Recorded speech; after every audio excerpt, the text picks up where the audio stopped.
Hello, welcome back to The Pop, the Pittsburgh Opera podcast. I'm your host, Matthew Hrdlicka. On this episode, we'll discuss the first resident artist production of the 24-25 season, a rarely performed operatic gem, Joseph Haydn's Armida. Receiving its Pittsburgh premiere, Armida tells a magical and gripping tale of duty clashing with desire. Set against the backdrop of the First Crusade, the powerful sorceress Armida is tasked with luring Christian knights away from their path of destruction by any means necessary. When she enchants Rinaldo, the bravest of the knights, their mutual attraction ignites a passionate love.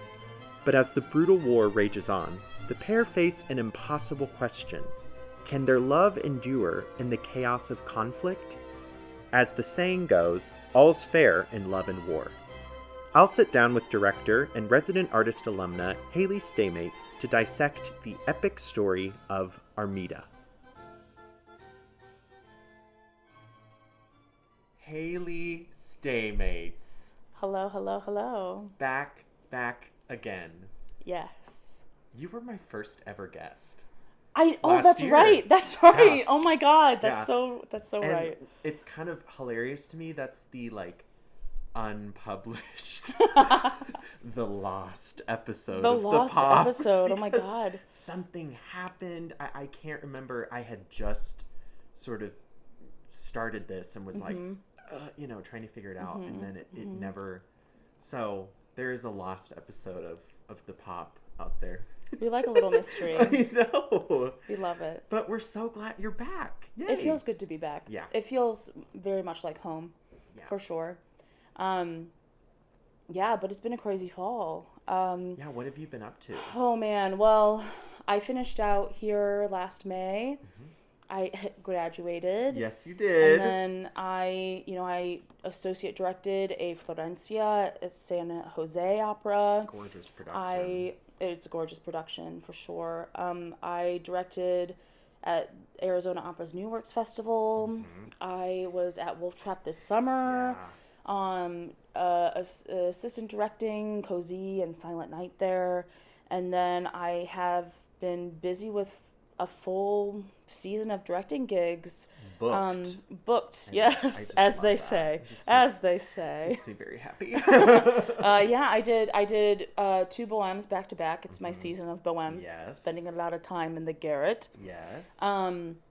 The first one was a co-pro between Opera Delaware and Opera Baltimore, and then the second one was at Charleston Opera Theater. Beautiful.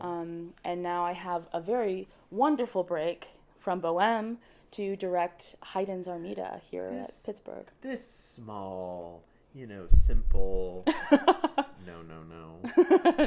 No, definitely not. I think, to me, the coolest thing about this piece is Haydn is documented, saying it was his best thing, all of this kind of lore, and it from hundreds of years, it was never performed. Yeah. And then this is a hilarious connection to Pittsburgh, actually. Oh, really? 1981 at a festival in New Hampshire, Monadnock, I think is what it's called, was the U.S. premiere of Haydn's Armida. Oh, in 81? Uh-huh. Wow. Yeah, not that long ago. Yeah. Peter Sellers directed it. Oh. Pittsburgh's own. Wow. Pittsburgh's own bad boy. Wow. And now I do. I know. I feel graced with that information. Isn't that so cool? That is really cool. Yeah. That is really cool. I could see why Peter would want to get his hands on this piece. He said it in the Vietnam War era. Yes. Really. Very, very topical. Yeah. Especially at that time. Really intriguing. Yeah, absolutely. You have a beautiful classic production of this. Yeah. It looks gorgeous. Yeah, when we approach these Baroque pieces, I'm always looking for ways to bring it down to earth with us. And I think that I'm always inspired by just the text of the piece, the characters, how they interact with each other, the dynamics between, the power dynamics between them, And I love to leave a lot of space for that to happen and for the performers to really create, this other world, and to inhabit these characters. Right.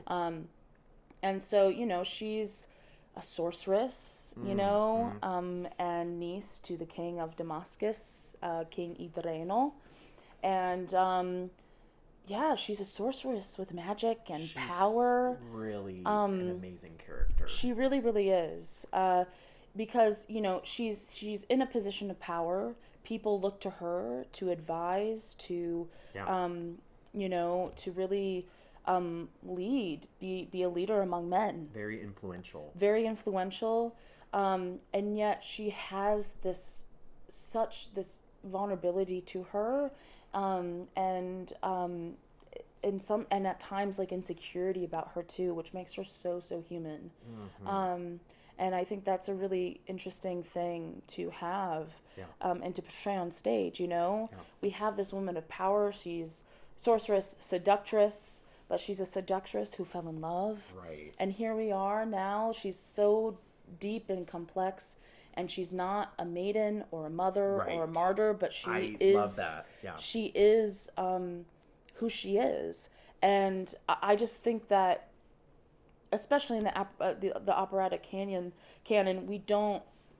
We do get to see these characters a lot, but we do have these soubrette sopranos that play the ingenue roles a lot, and like a Pamina or whatever, and she's just not that. And I actually think that specifically the Baroque repertoire highlights the complexity of women, actually more so than when we get into the classical realm of things, which I find fascinating. For a long time, I really, I don't like the Baroque repertoire. I've always loved Verdi and Strauss. Yes, I still do. Yeah. But as you mature and you dissect these kinds of pieces and the layers of a character like Armida, you're left with there's so much imagination for you to discover with a piece like this. And then you add in this music, and it's like, whoa. I know.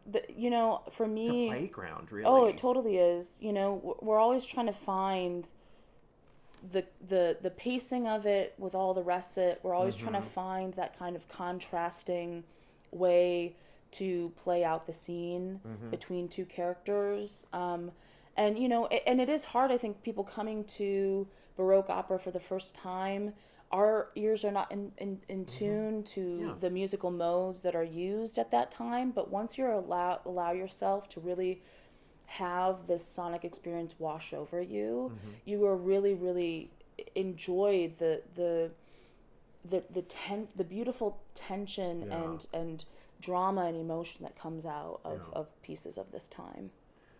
So Armida specifically, its origin is really cool. It's from a poem. It's from a tiny little poem. Not by Torquato Tasso. Torquato Tasso. Yes, exactly right. Yeah, no, it is, and it's so funny because a lot of times, the source material is so much bigger for a lot of these operas, right? Yeah. An epic poem. Epic poem, a play, or or something like that. But this is not the case. So in some ways that can be really exciting, right? Because it means that we can really, really a lot to play with, a lot to discover, a lot to interpret. Then, she is in literature. Armida is is in this kind of grouping with these abandoned women that we see, like Dido or like Circe. I got to see the interesting parallels between the two. 100%, yes. It's just really interesting to play these scorned women on stage, to see the intensity of their love, and in some ways how willing they are to give that love from the beginning until they're betrayed, right? And that's something I think that any of us can understand and experience today. And Armida, her specifically, she's betrayed, but then also the source of her otherworldly powers is attack. Yes. I mean, she has so much coming after her. Yes. Yeah, I mean, for people that don't know the plot very well, you know, basically she puts Ronaldo under her love spell, and he breaks the spell, and then, you know, she still wants him to stay, and the crux of the piece, you know, for me is that the spell is broken, and yet he still has feelings for her, and that's his tragedy within, and his torment within the show. And we don't know if it's this kind of like lingering enchantment, or if it is just a reflection of the time that they spent together and these most intimate moments on stage. And I love the gray area in that. That's meaty, you know, and that's totally agree. That's tension. And that's what I really think. You know, people don't write like that a lot of days nowadays. It's too intricate, right? Yeah, there's too many things that they're in quotations. It's not too intricate. Exactly. They want to solve everything. Yeah. And I think that what's interesting is when the audience is left with this kind of question, and they have to decide for themselves, and that's what this piece does. I couldn't agree more. I have a lot of opinions in general. I have a lot of opinions on that, though. Yeah. It's okay in today's sort of landscape. Yeah, everybody wants to solve everything. That is what brings people back to the theater. Yes. It's okay to not always know. It's okay to have your own interpretation, your own opinion. And I love hearing them from audience members. It's fascinating. I have this thing. It's like, what sticks with you on the car ride home? That's what I keep saying. What sticks with you on the car ride home, on drinks after the show? What are you discussing at your table? What got to you? Is it a moment? Is it a, you know, was it specifically musically? You know, there's it doesn't always have to be so clear cut. Yeah. You know. And that's what I love about this piece in particular, is that it's not. Right. And that's what makes things hard, and that's what makes things, you know, crunchy and icky, and you just have to embrace that. You have to embrace the uncertainty, right? And that's really, really great. And then to bring it back to, you know, so he breaks the spell, he goes back to the Crusaders, right? Then the biggest thing is that not only is she betrayed and she's abandoned, right, by someone that she loved very deeply, and he still loves her. He then comes back and decides to not only leave her, but then also destroy her power and everything that she is by cutting down the myrtle tree. And that's just another kind of level, or another kind of like raise of the stakes at the end of the opera. And that in turn then has her become this monster of rage. So we see this huge depiction of female rage on stage, and it's this very, very powerful moment that I have conceptualized into using these big swaths of aerial silks that kind of wrap her, and we have these really great dancers from Attack Theater become like an extension. They're like one big entity together, moving together, and you know, the aerial silks become these arms, and they're then, you know, grabbing on to, you know, each person in the scene, and at the end they're, you know, Armida's, you know, her own worst enemy, because she gets overwhelmed with this rage and then basically destroys everybody who's in sight. That's how the opera ends. Spoiler alert.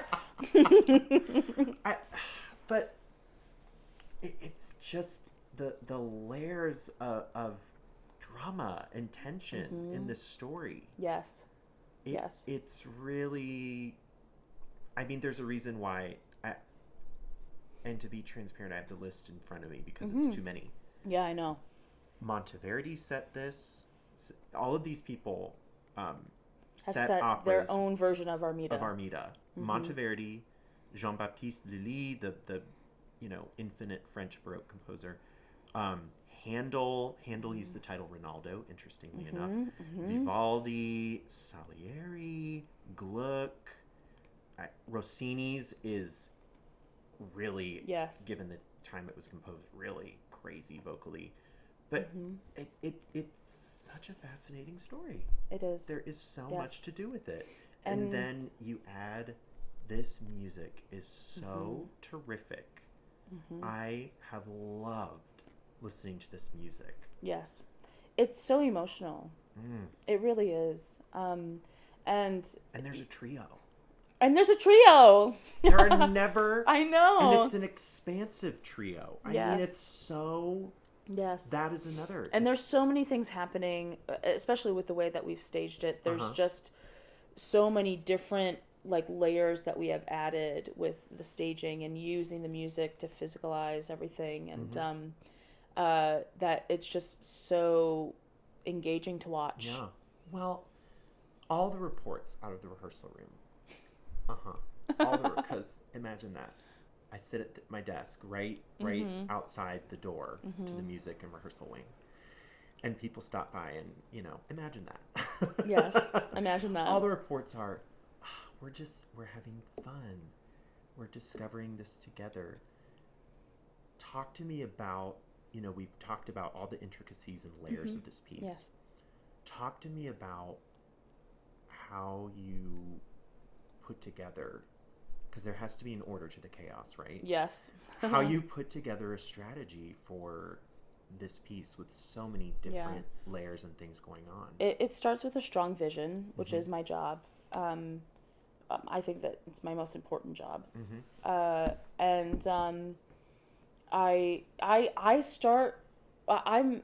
very much a writer in a lot of ways. That's really cool. So I actually start with writing what will eventually become director's notes. And it's just my thoughts about the piece and my first impressions, and then finding a thread between that, almost like a thesis statement. It seems very academic. No, it's awesome. But it is something that helps me arrange my thoughts. Yeah. And I think that it just helps me understand where I want to take the piece, how I can convey this vision to not just the cast, but also my design team. So I start there as other directors use a once upon a time thing. Once upon a time, there was a sorceress, and she was the niece to Drano. The king. Exactly. And I think that's helpful, but I mean, I think that can be helpful for sure, but I've just been doing this process forever, so I really just write down all of it's like a stream of consciousness first, and then it somehow becomes director notes in the end.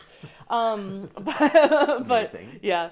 But anyway, I start there, and then 9 months out to rehearsals, I talk with my design team. I've given them vision. We discuss the different layers of all of that, and then how to create the world in which we're in.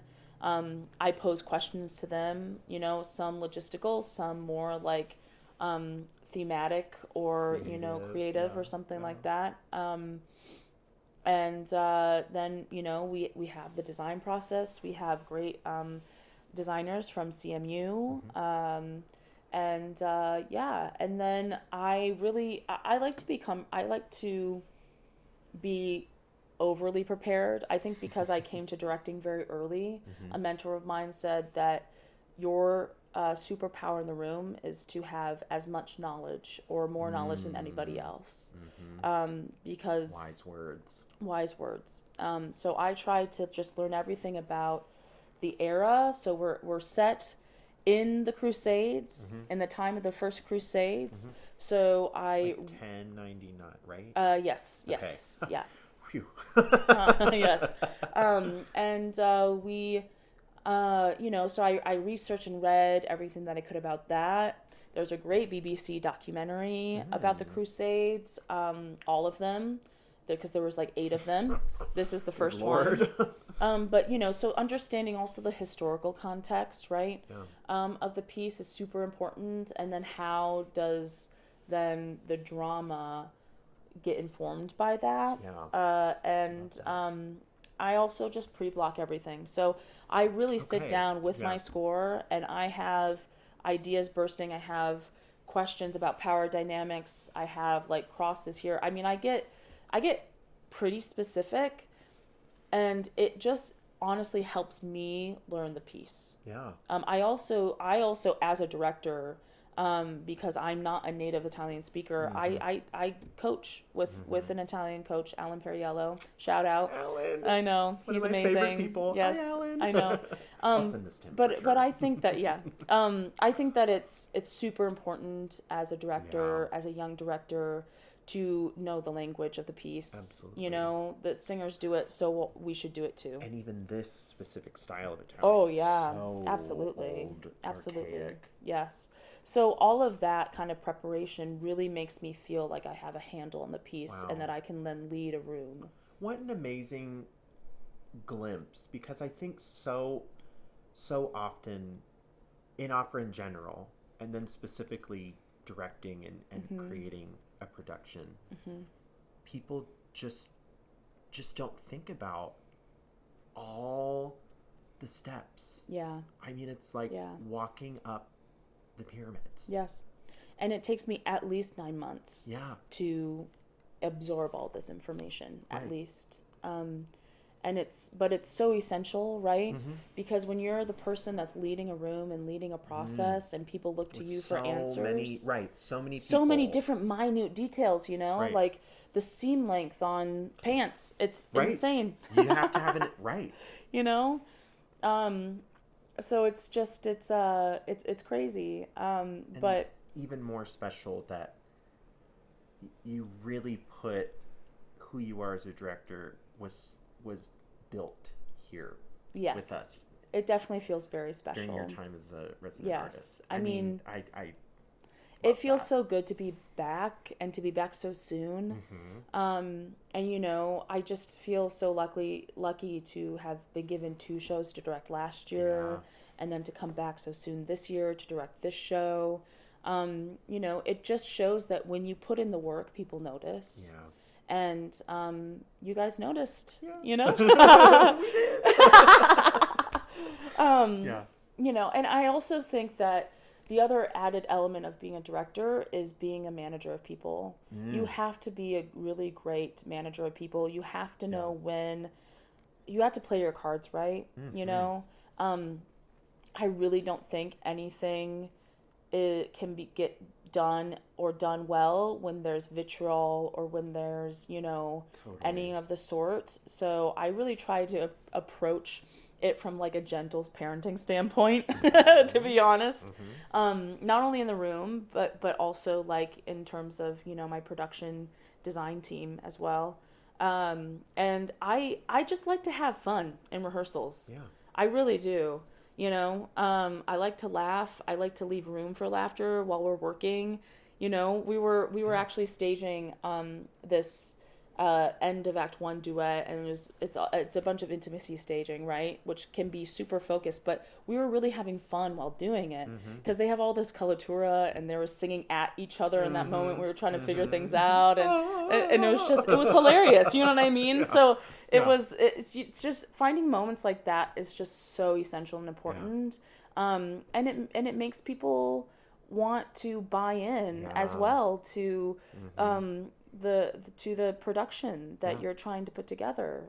Buy-in is so essential, because if that's not there, it's very clear on stage.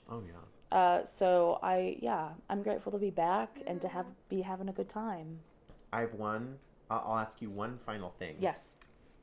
Put you on the spot. I put the a few others on the spot with this question.